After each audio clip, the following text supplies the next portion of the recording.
बता दें, बैहर से बैहर पुलिस ने दोस्त की हत्या करने वाले 2 आरोपियों को कोर्ट में पेश कर उन्हें जेल भेज दिया है।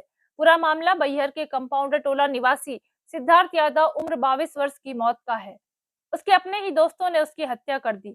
दिवाली की एक रात पहले तीनों दोस्तों ने जमकर दारू पी। किसी बात पर उनकी कहासुनी हुई और तीनों ने एक दूसरे के साथ मारपीट की। सूत्रों से प्राप्त जानकारी के अनुसार बैहर से लगे ग्राम छिंदी टोला में ग्रामीणों ने इन्हें लड़ाई झगड़ा करते भी देखा था। दोनों दोस्तों अनुज उइके और सुमित शर्मा ने सिद्धार्थ के साथ इतनी मारपीट की कि उसकी मृत्यु हो गई।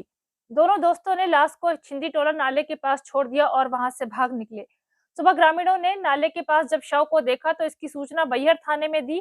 पुलिस घटना स्थल पर पहुंची तो प्रथम दृष्टया उन्हें ये हत्या का मामला लगा। उन्होंने फौरन ही एफएसएल की टीम को बुलवा लिया। शक के आधार पर दोनों दोस्तों अनुज और सुमित से पूछताछ शुरू की गई।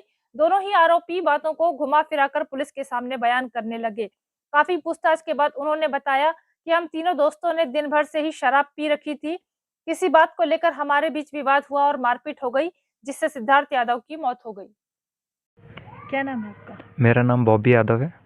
मृतक कौन थे आपके? छोटा भाई था सिद्धार्थ यादव। क्या हुआ था उस दिन जिस रात उनकी हत्या हुई? वो सुबह घर से निकला था, उसके बाद सुमित और अनुज के साथ वो गया हुआ था अपने दोस्तों के साथ पे। उसके बाद शाम को थोड़ी देर के लिए बस आया, उसके बाद वो फिर उनके साथ चला गया वापस। उन लोग आए थे घर पे लेने, तो फिर वो लेकर के गए यहाँ से। उसके बाद हमको रात में नहीं आया तो चिंता होने लगी, तो फिर हमने उसको कॉल किया कि कहाँ पे है ऐसे करके। तो फिर उसको कॉल किया तो वो कॉल नहीं उठा रहा था। उसके बाद उसके दोस्त को कॉल किए अनुज को, तो अनुज ने भी कॉल नहीं उठाया। और उन लोग मुझे 8 बजे मार्केट में दिखे थे तीनों साथ में। तो हम लोग थोड़ा निश्चिंत थे कि दोस्तों के साथ है करके। फिर शाम को जब वो नहीं आया, मतलब रात में जब वो घर नहीं आया, तो हम लोग ने देखा कि अब उसको फ़ोन लगाते हैं। तो फिर फ़ोन लगाए, उसने भी फ़ोन नहीं उठाया। उसके दोस्तों का नंबर बंद आया। उसके बाद काफ़ी देर तक ट्राई करने के बाद हमने सोचा कि थोड़ी देर में आ जाएगा, इधर ही होगा घर के आइट साइड पे। फिर भी वो नहीं आया। फिर हम लोग घर पे ही थे, सो गए थे। उसके बाद सुबह 6 बजे दोस्त का फ़ोन आया कि छिंदी टोला में तुम्हारे भाई की बॉडी मिली करके, आप लोग चले जाओ। फिर हम लोग वहाँ पे गए देखने, तो वहाँ पे वही था। उसके बाद आजू बाजू जब पता किए तो वहाँ पे पता चला कि मतलब रात में हमने तीनों को देखा था साथ में, मैंने तीनों को देखा था साथ में। और वहाँ पे भी तीनों की ही लड़ाई हुई थी गाँव पे, और ये दोनों मिलके उसको मार रहे थे।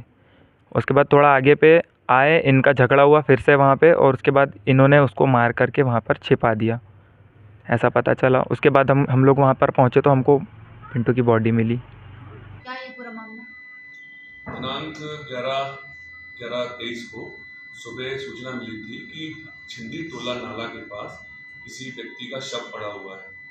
सूचना पर गए, वहाँ पर तस्दीक की गई तो जो शव था पिंटू यादव उर्फ सिद्धार्थ यादव निवासी कंपाउंड टोला की डेड बॉडी थी। उसमें उसको मर्ग कायम कर जांच में लिया गया।